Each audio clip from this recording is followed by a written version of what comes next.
ప్రేమ అనేది 2 అక్షరాలండి. చెప్పండి ఎన్ని అక్షరాలు? మీరు రాసి చూసుకోండి. ఎన్ని అక్షరాలు? మీకేమైనా 6 అక్షరాలు వచ్చాయా? తెలుగులోనైతే 2 అక్షరాలే.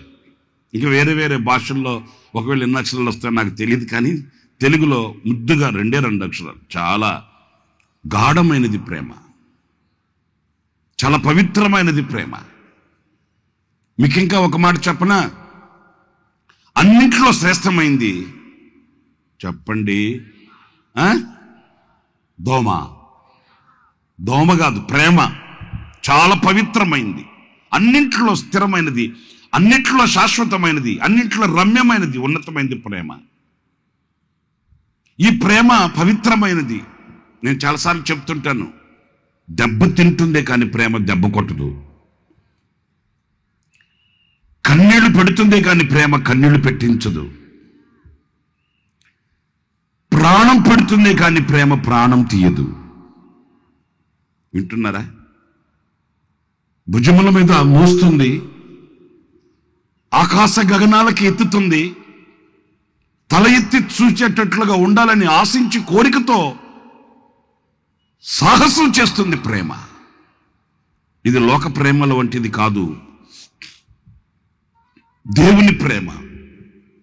ఈ ప్రేమకి ఎంత చెల్లించి, ఏమి చెల్లించి, ఎన్ని చెల్లించినప్పటికీ కూడా ఆ ప్రేమ పర్వతాన్ని ఎవరు కూడా కొలవలేరండి.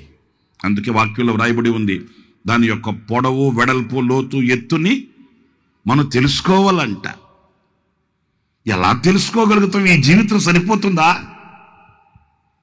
ఈ జీవితం సరిపోతుందండి? ఈ బ్రతుకు సరిపోతుందా? బహుశా అందుకే కీర్తనకారుడు అన్నాడేమో, నా గిన్నె నిండి పొంగి పొర్లుతున్నదని. ఎందుకు గిన్నె నిండి పొంగి పొర్లుతుందంటే, ఈ జీవితం అనే పాత్ర ఏమో చిన్నది, ఆ ప్రేమ పవిత్రమైన ఆ ప్రేమ యొక్క లోతు, ఎత్తు, వెడల్పు ఎంతో విశాలమైనది. ఈ పాత్రతో ఎంతని కొలవగలను? ఇప్పుడు మీ చేతిలో ఒక చిన్న గిన్నె ఒకటి తీసుకెళ్ళి సముద్రాన్ని కొలుస్తారా? మా స్త్రీలు, మహిళా లోకం మీరు చెప్పండి.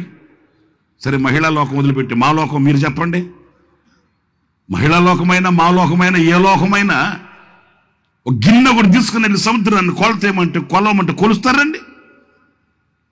మరి ఈ చిన్న జీవితం అనే పాత్రతో ఆ ప్రేమని ఏమని కొలవగలము? ఏమని కొలవగలము? అందుకే ఈ సంవత్సరం ఆ ఊహకందని ప్రేమలోని భావమే నీవు. ఎందుకంటే ఏమని, ఆ భావము ఏమని? ఇప్పుడు ఒక పుట్ట అనుకోండి, చీమల పుట్ట. ఏం పుట్ట? పాము పుట్ట కాదు, చీమల పుట్ట. ఆ పుట్టలో ఎన్ని చీమలు ఉన్నాయి చెప్పగలమండి? ఒక్కొక్కటి బయటకు వస్తుంటే అయ్య బాబోయ్ ఇన్నున్నాయా అనుకుంటాం. అలాగే మన ఎడలో ఆయన సంకల్పం, ఆయన ప్రేమలో ఉన్న భావం నేను ఇప్పటికీ తలస్తాను. నా దేవుడు నన్ను ఇంతగా ప్రేమించాడంటే ఈ ప్రేమలోని భావం ఏమై ఉంటుంది? ఏమై ఉంటుంది? పిచ్చివాడిని, మతి స్థిమితం లేని మెంటలోడిని, పాపపు ఊబిలో కూరుకుపోయి లేకలేక ఆ పాపపు ఊబిలో నశించిపోవడానికి సిద్ధంగా ఉన్న నన్ను ఏమని ప్రేమించాడు ఆయన? ఏమని ప్రేమించాడు? ఇప్పుడు చూడండి, కొన్ని చెట్లకి కొన్ని పువ్వులు ఉంటాయి, మనకు చూడగానే ముచ్చట అనిపిస్తుంది కదండి. ఎవరు లేరని చూసామంటే వెంటనే మెల్లగా వెళ్ళి 4 పువ్వుల్ని తుంచి తల్లో పెట్టుకోకపోయిన బ్యాగులో పెట్టుకుంటాం. సరే, కానీ మిమ్మల్ని ఒక మాట అంటాను, అది నాకు సమాధానం చెప్పండి. సమాధుల తోటలో సమాధి మీద కొన్ని చెట్లు మొలుసుంటాయి. ఎప్పుడన్నా మీరు సమాధుల తోటకెళ్ళి ఆ సమాధి మీద ఉన్న పువ్వులు ఎవరైనా కోసుకున్నారా? ఎవరైనా తప్పిదారిని కోసుకొని వచ్చినా మరలా మీరు అర్జెంటుగా ఆటో కట్టుకుని వెళ్ళి అక్కడ పడేసి వచ్చేస్తారు అట్లని.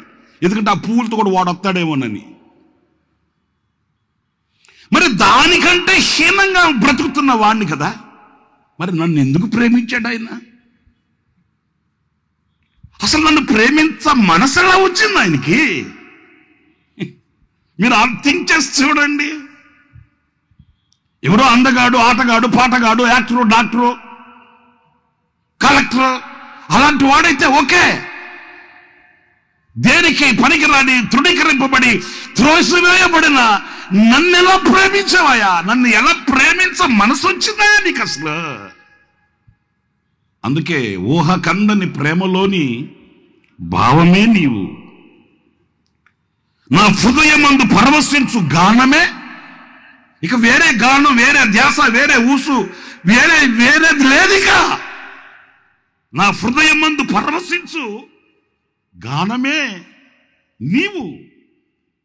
నన్ను ప్రేమించి నన్ను ఎత్తుకొని హత్తుకొని ముద్దాడి కన్నీళ్లను తుడిచి నన్ను ఇంతగా ప్రేమించిన నీ నామగానం కాకుండా వేరే నామం నా మధ్యలో ఎలా మెదులుతుంది?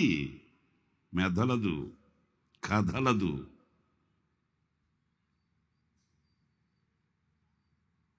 నా మనసులో రమ్యమైన గమ్యమే నీవు. ఉన్న ఆశ, కోరిక ఏదైనా ఉంటే, నా మనసులో ఉద్భవించిన భావన ఏదైనా కలిగితే అది ఏమై ఉంటుందంటే, నేను కోరిన రేవుకు నేను వెళ్ళాలని, ఆయన కుడిపార్శ్వమందు నేను కూర్చోవాలని, ఆయన ఒడిలో నేను వసించాలని, ఆయన ముఖ దర్శనము చేయాలన్న గమ్యం, రమ్యమైన గమ్యం తప్ప వేరొక్కటి లేనే లేదు. నా గుండెల్లో, నా యథలోతుల్లో మెదులుతున్న రమ్యమైన గమ్యమే నీవు. నిలిచినా, నడిచినా, కూర్చున్నా, పడుకున్నా, తిన్నా, ఉన్నా, కన్నా నా కనుల ఎదుట కనబడుతున్న నిదర్శనం, కనులకు కనబడుతున్న దర్శనమే నీవు. నీవు తప్ప వేరొక్కటి లేనే లేదు. మరపురాని కలల సౌధం గుర్తులే నీవు. ఎడవాయలేనన్న నిజ స్నేహమే నీవు. నీ ప్రేమ కౌగిలిలో ఆనందమే నీవు. ఇంకంతే. నీ ప్రేమ కౌగిలిలో ఆనందమే. కడుపును పుట్టిన బిడ్డకి గాయమైతే, శత్రువుగా ప్రవర్తించిన, వికృత రూపము ధరించిన కుమారుడు అయినప్పటికీ కూడా, తల్లి గుండెల్లో గాయాన్ని రేపుతున్న కుమారుడు అయినప్పటికీ కూడా, ఆ గాయాన్ని రేపిన కసాయి కడుపును పుట్టిన బిడ్డను చూచిన తల్లి తల్లడిల్లిపోతుందండి. మీకు ఇంకా విశదీకరంగా చెప్తాను. తల్లి గుండెల్లో గాయాన్ని రేపి, మీరు ఆ విజువల్స్ లో, ఆ వీడియోలో చూస్తుంటారండి. కుర్రోళ్లతో ఏకిరి పోకిరి కుర్రోళ్లతో తిరిగి ఇంటి పట్టు లేకుండా ఏకిరి పోకిరి కుర్రోళ్లతో తిరిగి జీవము కలిగిన దేవుని మందిరం అని కూడా లేకుండా ఆ దేవుని మందిరం ఎదుట ఎర్రి వేషాలు వేసి, ఆ జీవము కలిగిన దేవుని మందిరాన్ని పరిహాసం చేసి, ఏదో వీరులం శూరులం అన్నట్లుగా వికృత రూపము ధరించి మీసాలు మెలేసి కాళ్ళు రగరేసి ఈ పోకిరు కుర్రాలతో, లోకపు స్నేహాలతో, లోకపు మత్తులో తిరిగి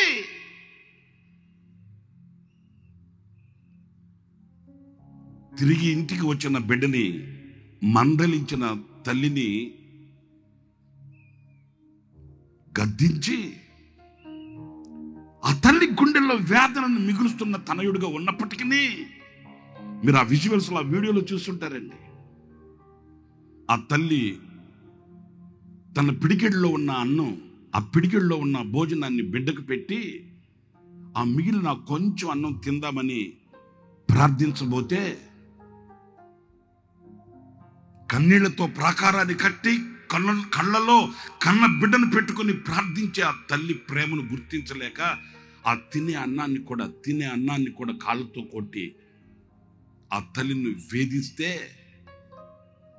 ఆ తల్లి కన్నీటి విలువ ఎంతటిదో ఎరుగని మందమతికి ఆపత్కాలం ఒకటి వస్తుంది. అరే చేతికి రావట్లేదే, మనసులో గాయాన్ని రేపుతున్నాడే అని ఆ తల్లి విడిచిపెట్టదే.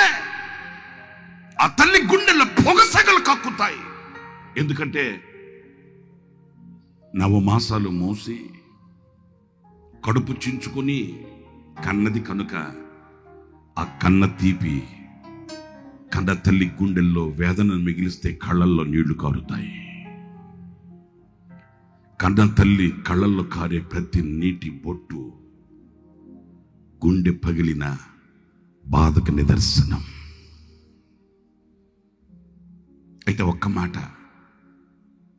ఆ తల్లడిల్లిపోయే తల్లి కన్నా కూడా మించి ప్రేమించి, లోకంలో మధురమైన ప్రేమ ఏదైనా ఉంటే తల్లి ప్రేమే. ఆ ప్రేమ కంటే కూడా మించి ప్రేమించి గాయపరచిన వేళ కన్నీరు కార్చి గాయాన్ని రేపిన కసాయి వాడని ఈ కసాయి లోకంలో కత్తివాతను పెట్టకుండా కరములు చాచి ఆహ్వానించి గుండెలకి హత్తుకున్న ప్రేమ యేసు ప్రేమ. యేసు ప్రేమ. యేసు ప్రేమ.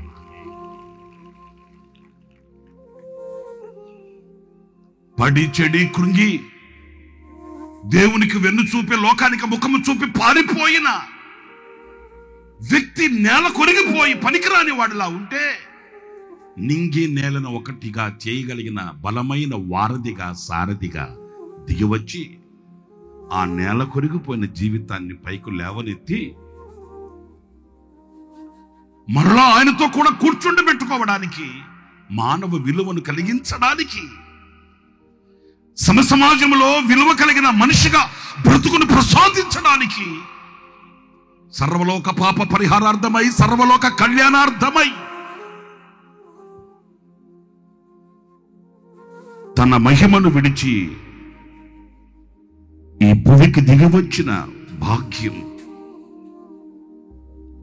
గనులైన వాళ్ళు, బలమైన వాళ్ళు, శక్తి కలిగిన వాళ్ళు, సామర్థ్యత కలిగిన వాళ్లే కావాలని రాజకుటుంబములో రాజసదనములో ఆయన పుట్టకుండా జన్మించకుండా మనల్ని వెతుక్కుంటూ వచ్చి మనము పశువుల పాకలో ఉన్నామని ఆ పాకలో జన్మించి రక్షణ భిక్షను తెచ్చిన ఏకైక దేవుడు నజరేయుడైన యేసు. ఇంకో మాట చెప్పనా, యావత్ శరీరంలో ఎక్కడైనా గాయం కలిగితే గాయం మాన్పుకోవచ్చు. యావత్ శరీరంలో ఎక్కడైనా గాయం కలిగితే కుదుట పడుతుంది. కానీ పొగసెగలు కక్కిన పరిస్థితుల ప్రభావాలలో అలసి సొలసి సొక్కి సొమ్మసిల్లిపోయిన ఆవేదనల సుడులలో గుండె గాయమైతే గుర్తించగలిగిన నరుడు ఎవడు కూడా లేనేలేడు. గుండెకు కలిగిన గాయమే గేయమై ఇదిగో గడగడ గడగడ వణుకుతున్న పెదాలలో నుంచి ఉద్భవిస్తే గాని ఏ నరునికి తెలియదు.